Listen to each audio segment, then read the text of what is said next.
Welcome back to another episode of the Mainely Hoops Podcast, where we have a futures best bets episode coming your way here. We're going to dive into my favorite national title best bets in this episode, and we'll also have a Wooden Award episode coming up in a separate video.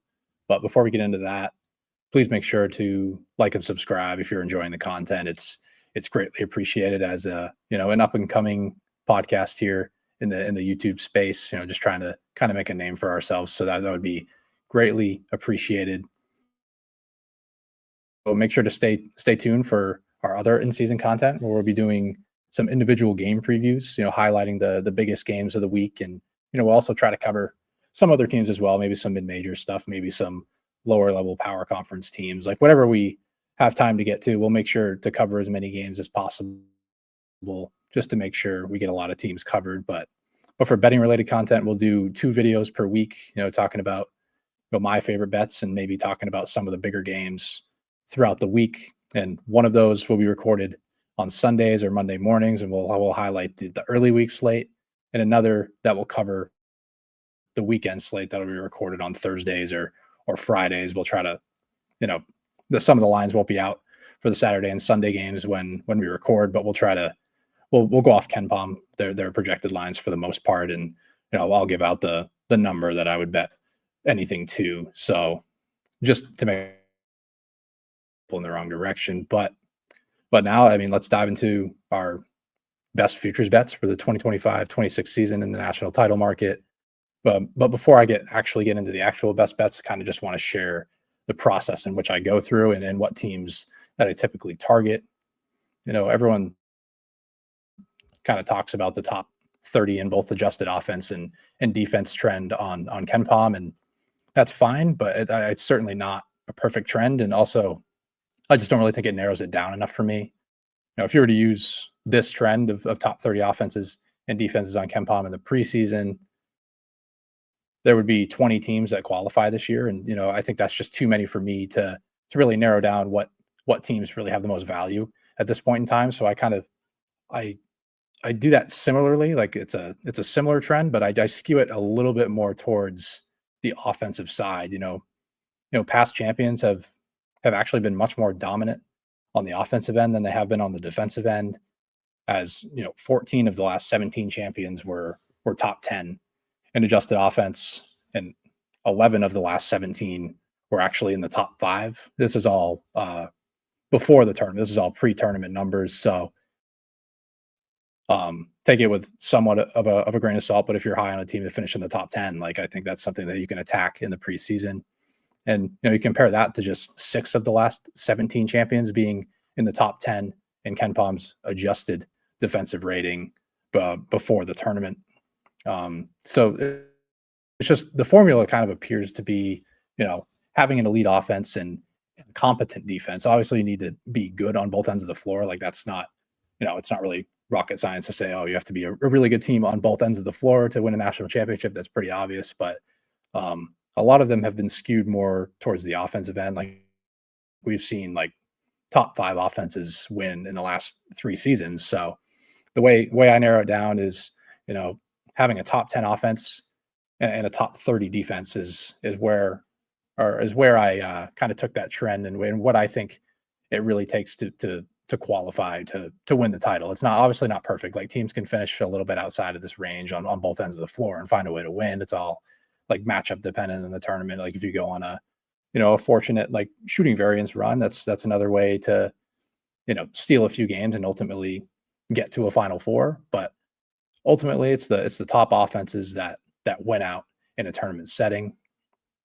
And you don't really have to use KenPom's preseason data to determine who's going to fit in these ranges. Like I mentioned, you still have to bring your own opinion into it as to who you believe will fit in these ranges at season's end. But for me, I just try to identify the team who has the highest floor ceiling combo on the offensive end, and then with a defense that I don't really see too many clear weaknesses with ultimately.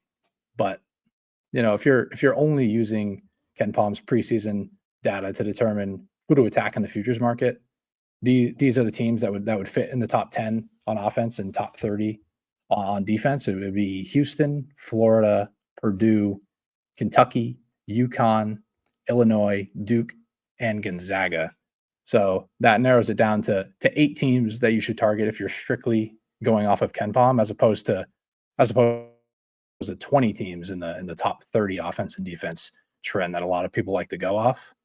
But out of those 8, I think the teams that I'm targeting out of that group would be Houston, a team that made the national title game last season, and yeah, they're at plus 1,000 right now. I would target Kentucky, who I'll talk about here in a second. They're at plus 1,400.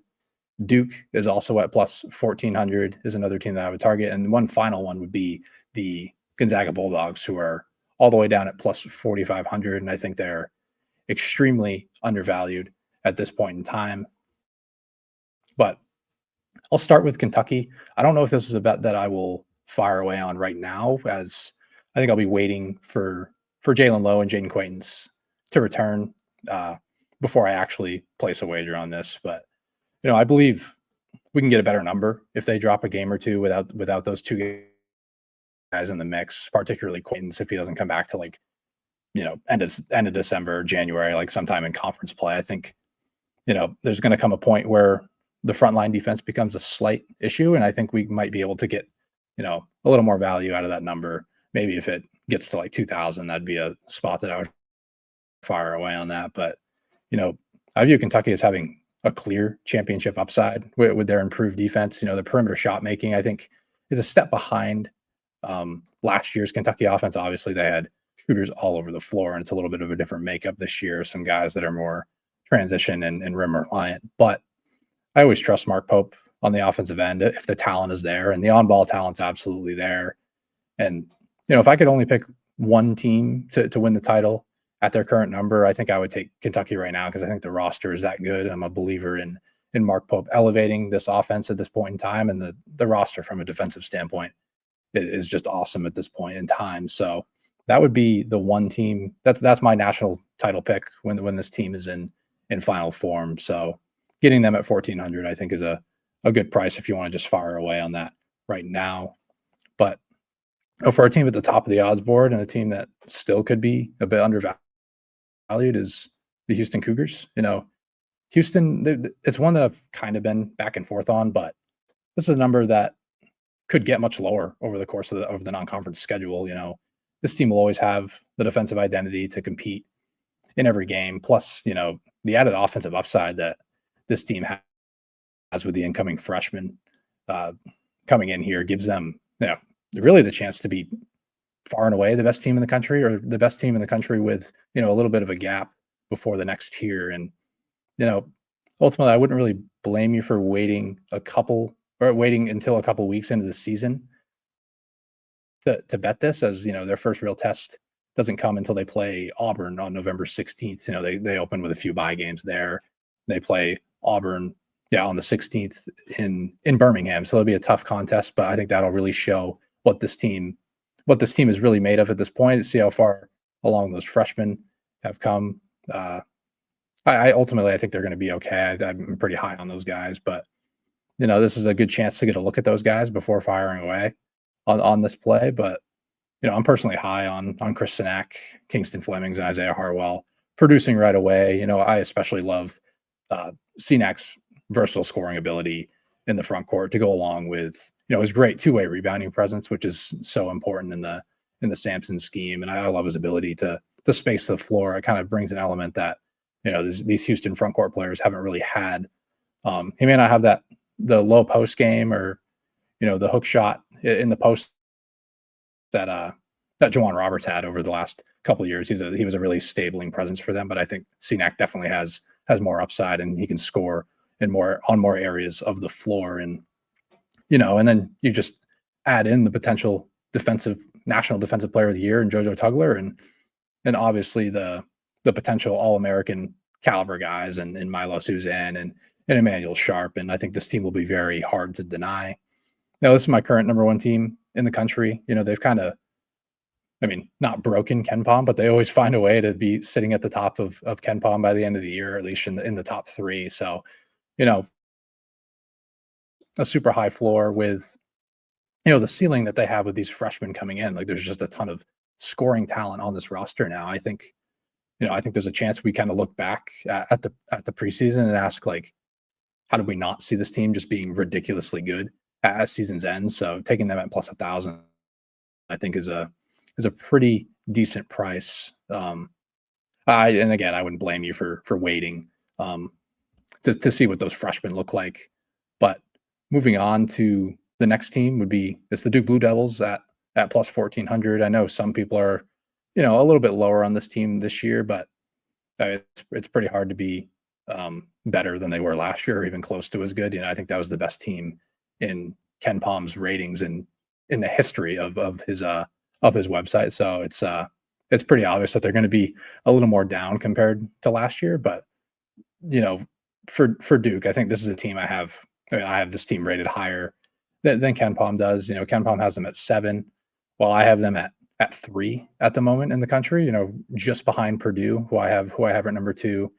Purdue, I didn't add Purdue just because I have some concerns with the defensive side of the ball. It looks, obviously they made some adjustments in the front court, but I think they still have some issues with wing defense. I don't think the rim protection is all that great. So I'm just a little bit lower on them, especially at their price. I don't really think it's the best price you can find. Maybe you can get a better number later on if the defense has issues early on. But I don't believe this Duke offense is getting really enough hype. I know people are talking about their lack of guard creation, and I think that's a fair argument. As someone probably needs to emerge in this backcourt at season's end, whether that's Caleb Foster or the freshman Caden Boozer, or it doesn't really seem like it's going to be Isaiah Evans. He's more off-ball shooting, movement shooting. He's super talented in that regard. He's just not really an on-ball guard. But the thing is, I think Coach Shire can run most of his offense through the front court of Cam Boozer and Pat Gungba. And, whether that's through the post or as dribble handoff hubs or and both guys have the skill and processing ability to play really well in short roll, and they can also space the floor a bit. I mean, Cam Boozer can play on or off the ball. It does seem like he's going to have the ball in his hands a ton. First off, he's just a great two-way rebounder. The 23 rebounds he had against Tennessee. I think we're going to see stat lines like that from him this season. And he's going to have the ball in his hands a ton as a creator, as a post hub as well. He's going to be able to, have the ball in his hands, score against smaller fours, or if defenses send help, send a double team, he's able to make the right decision out of that and hit these off-ball shooters in Isaiah Evans, Nick Hamenya. Caleb Foster's a good shooter in his own right. Darren Harris is a really good shooter who I think emerges this year. And then Dame Sarr, we'll kind of see with him where the shooting comes along, but he does seem like he'll be a plus impact in that area at the very least. And I think you have yourself a potentially dangerous offense if one of Caleb Foster or Caden Boozer just plays a competent point guard. I think that's really all they need with how talented this front court is and how skilled they are. But the defense probably isn't as athletic as last season, but there's still size across the board, really good positional size across the board, and they'll be able to clean the glass with the two bigs they have, like having Boozer at the 4 at all times and then rotating Pat Gungba and Malik Brown. If Malik Brown is fully healthy, I think it'll make him an awesome two-way rebounding team yet again. And like I mentioned, they're probably not at the same level as last year, and that's going to be very difficult to do. But nonetheless, I think this is going to be a really good team. And if they have a really good non-con, we're never going to see this plus 1,400 number again. So I don't think it's if you like this team, if you like Duke going into the season, I don't think you're getting a bad number at plus 1,400 as they play some tough games early on in the season. If they open up the season with Texas on Tuesday and they blow them out, I think we're going to see that number fall as well. And I think there's a real opportunity that they handle Texas. There's realistically they could beat them by 20. The offense looks awesome, and the public gets in on them, and the number goes down to plus 1,000. I could easily see that happening. So if you like them, I think betting it now is really not a bad idea before they play some marquee games. But for the last one, and probably the team that I think has the most value at this point in time, I don't like associating like big plus numbers as value, but I think ultimately Gonzaga is I think you're getting a bargain on this team. And I think it's probably the most mispriced number that I've identified in the market so far. As it seems like one down year has completely shifted the narrative for this program. This is a program that made 9 straight Sweet 16s and would have made a 10th in 2020 as well. It would have been 10 straight. And before last season, obviously the second round exit as an 8 seed against Houston, who they almost came back and beat. And I think they got a really tough draw anyway. So I thought there was a really good chance that they could have made an 11th straight Sweet 16. And I think the narrative has just kind of shifted on them for having just a slightly down year. They still made the tournament, still competed against eventual national runner-up in Houston. But yeah, I just think people are way too low on this roster in the program in general right now. They bring back their main front court pairing in Graham Ike and Braden Huff. And I know Ryan Nemhard's out the door, and he was an awesome point guard for Mark Few the last couple of years. But the point guard duo of Braden Smith, who's coming from Colgate, and he redshirted here last year. So I think it should be a smooth transition for him. And I like him as a guy that can maintain.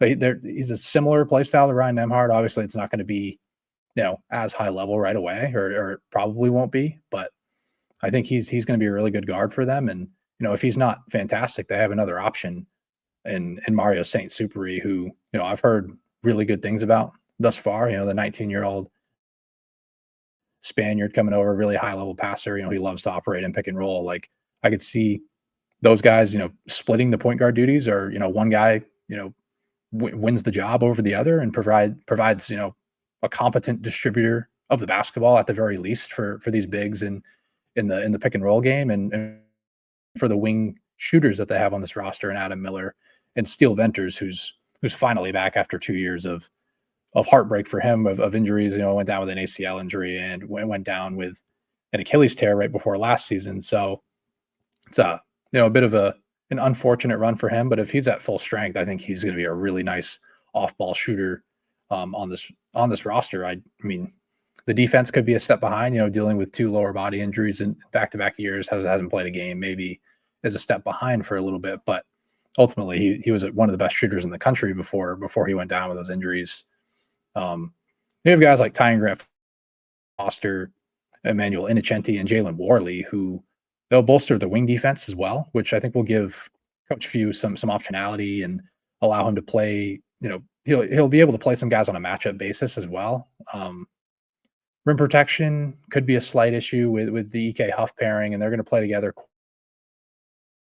But I think those two are at least going to be able to, hold up on the defensive glass. They're 2 solid rebounders, 2 guys that can just carve out space inside. But, in either way, like, if they're not going to protect the rim at a super high level, I think Coach Few has been able to mask this well enough. And with those added athletes on the wings, I think they can really help out. And, one final note on this Gonzaga team before we move on to a few other teams that I like is, this team, I viewed them as being very unlucky last season, and especially in non-con, which I think kind of skewed the perception of this team. And like, I think people are just kind of assuming that they lost a step, but I think they have a ton of talent on this roster. But and they may have been a little bit down last year. Obviously, like, you gotta win the games that you're tasked with playing. They scheduled tough, but ultimately, like, some people didn't think they belonged in the tournament, which I think was pretty crazy. I think they built up enough of a resume to get in, and they proved that they belong there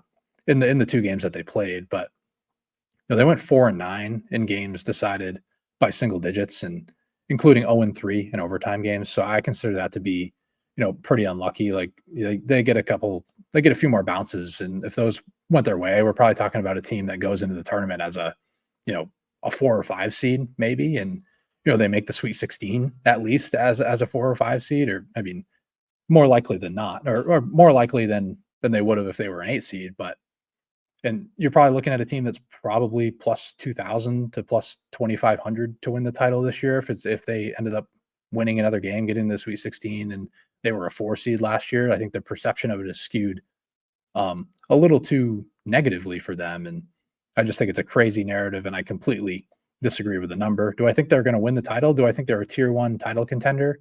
Not as of now. I do think the defensive issues might, rear their head at some point, but this is always one of the best offenses in the entire country. And they always have a super high floor. They can play in transition. They can play through these guys in the post, and they have that off ball shooting. And Mark Few has always proven to be a great offensive coach. So I'm not worried about what the offense is going to look like. It just could be some small issues on the defensive end, but ultimately I think plus 4,500 is a pretty crazy number. So I'll take Gonzaga at plus 4,500 all day.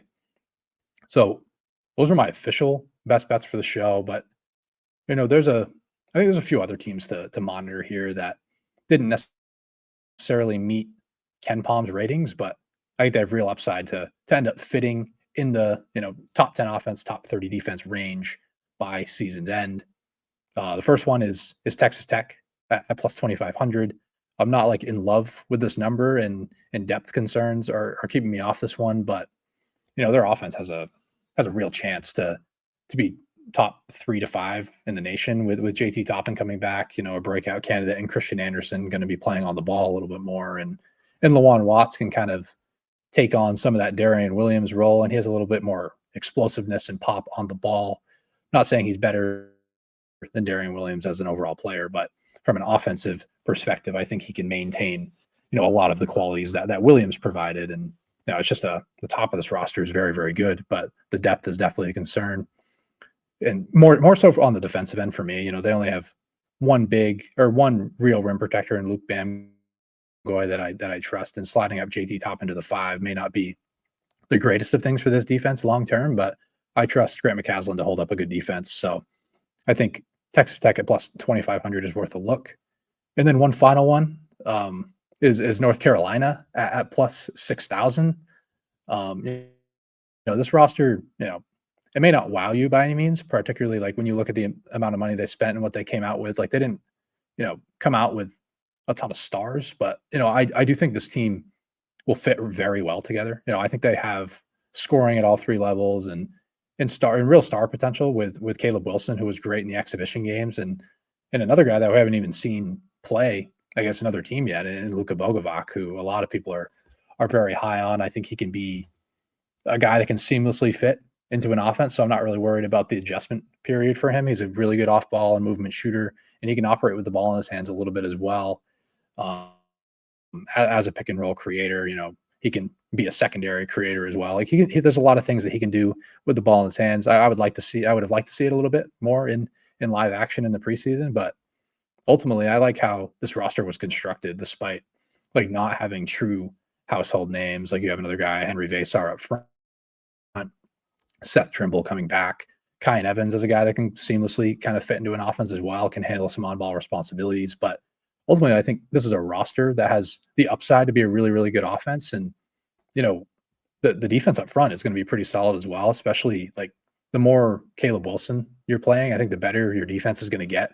Like he can play the 3 or the 4. You put him at the 3, you can play a bigger lineup with Jaren Stevenson at the 4 and Vasar at the 5, but you can also slide Wilson up to the 4 and either play Stevenson at the 5 or Vasar, and you have some other options, some other depth options that aren't fantastic, but I think ultimately Wilson's going to do a lot of nice things to uplift this defense and like potentially get him in the top 30. And, I'm not super high on Hubert Davis as an offensive coach, but I think if he has the talent and he has the guys that fit together, I do think there's a chance they can get themselves in that top 10 range on the offensive end. And if you're going to give me plus 6,000 in the preseason, it's worth, a small, you're just a little bit of a stab, and maybe you can get some value out of that. Maybe it turns into, a number that's plus 2,500 to 3,000 by December or something like that. And if they can get into the tournament as a 4 or 5 seed and you have a plus 6,000 ticket, I would feel pretty good about it. And I think this is a team that's going to have a high floor with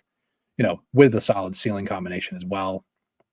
A couple others that I took a look at before we wrap this up here is, I'm kind of eyeing Illinois. I kind of want to see what they look like. They have a lot of offensive options, and it's going to be, the fit with the guards is slightly concerning, but I think these bigs being able to space the floor is going to allow these guards to kind of be able to get downhill, and that's kind of their nature. Like guys like Boswell, Stojakovic, and Petrovic are like sort of odd fits together overall. They all like to have the ball in their hands. Like none elite shooters by any means, but I think the spacing of the front court can really help, and I think they have a lot of optionality. Like you look at David Mirkovic, who's been very good in the exhibition games so far, and yeah, just look at all the depth they have. Like they've always been pretty solid on both ends of the floor. The defense typically has a high floor under Underwood with that deep drop coverage. I know that defense might look a little bit different with the Colgate defensive coordinator coming over for Illinois this season. Maybe for maybe to unlock some sort of a ceiling. I'm not like super excited about the defense overall, but I do think it's competent enough. And when you have the offensive talent that Illinois has and the optionality, I think you have a chance. And this number was a little bit higher in the offseason, and that's kind of why I'm staying away from the 3,000 at this point in time. But one other team is, it's a real long shot, but it's the Virginia Cavaliers at 130 to 1. I just think they have so much offense, they have so much spacing, and I'm a little bit higher on Tice the Ritter and Johan Grunlow than a lot of people are. And I just think it's kind of a ludicrous number. And Ken Palm has them at like 59th overall in adjusted efficiency. I have them closer to the top 30 range. So it's mostly just, taking a stab on the number. And if they have a really good non-conference schedule, you end up getting some value there. They get into the tournament and you have 130 to 1 ticket. I wouldn't feel too bad about that. So Virginia is another one that I definitely took a look at. But yeah, those are the teams I'm identifying. Some of the teams that were listed out of the 8 teams that I had, like teams like Florida, Purdue, and like UConn. Those teams I just don't really like where their numbers at, particularly UConn. I think they're just being, priced. Oh, it's just not really a great price there. They're kind of being priced off of their 2 national championships that they won. Obviously, they're going to be a good team. They're probably a top 10 team to start this season, but they're being priced like they're, the number 1 or number 2 team in the country. And I'm not going to take a stab at that right now. Maybe I will later on if the number gets a little bit out of hand. Purdue, like I mentioned, have some defensive concerns with them, and I might wait for that price to drop. Florida, I have some offensive concerns, like with the spacing and then the guard depth at this point in time. And it's not a terrible number. I've seen a 1,600 out there, but ultimately I'm going to stay off them for now. I just have some underlying concerns with them. So yeah, I'll stay away from them, but that'll do it for, the national title best bets episode. Again, there's going to be plenty more content coming, especially some betting content, but until next time, thank you for watching the Mainely Hoops Podcast.